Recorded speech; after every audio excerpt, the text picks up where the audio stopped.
Hello, today is my birthday. അപ്പോൾ ബർത്ത്ഡേയുടെ തലേ ദിവസം എൻ്റെ നൈബേഴ്സായിട്ടുള്ള ആമിയും തുലും വന്നിട്ടുണ്ടായിരുന്നു ഗിഫ്റ്റ് തരാൻ വേണ്ടിയിട്ട്. ഞാനൊരു പാർട്ടിക്ക് പോയിക്കായിരുന്നു.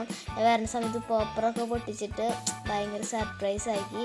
പിന്നെ ഒരു പണി കിട്ടി. എന്താണെന്ന് വെച്ച് കഴിഞ്ഞാൽ പോപ്പർ പൊട്ടിച്ചതിൻ്റെ ആ പൊടികളൊക്കെ ഉമ്മാർത്തുണ്ടായിരുന്നു. അത് അടിച്ചു വരേണ്ടത് എൻ്റെ പണിയാണ്.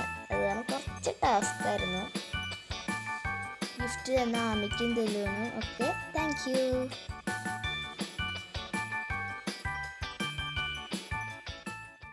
ബർത്ത്ഡേയുടെ ഒന്ന് കുളിച്ച് അമ്പലത്തിലൊക്കെ പോയി അമ്മയുടെ വീട്ടിൽ പോയിട്ടുണ്ടായിരുന്നു.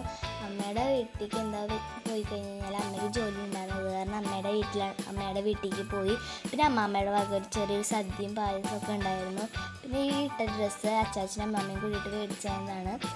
കുഞ്ഞ് സദ്യയായിരുന്നു, പക്ഷെ നല്ല ടേസ്റ്റ് ഉണ്ടായിരുന്നു. തിരിച്ച് വീട്ടിലേക്ക് വന്നിട്ട് അച്ഛൻ്റെ കേക്ക് ഉണ്ടായിരുന്നു. അപ്പോൾ കേക്ക് മുറിക്കുമ്പോൾ നൈബേഴ്സ് ഫ്രണ്ട്സ് ഉണ്ടായിരുന്നു. അത് കഴിഞ്ഞിട്ട് ചെറിയൊരു പാർട്ടി ഉണ്ടായിരുന്നു. പിന്നെ ഡാൻസ് പ്രോഗ്രാം ഉണ്ടായിരുന്നു. അപ്പോൾ ഇന്നത്തെ ബർത്ത്ഡേ പ്രോഗ്രാംസൊക്കെ ഇത്രയേ ഉള്ളൂ. അപ്പോൾ അടുത്ത വീഡിയോയിൽ കാണുന്നവരെ ബായ്.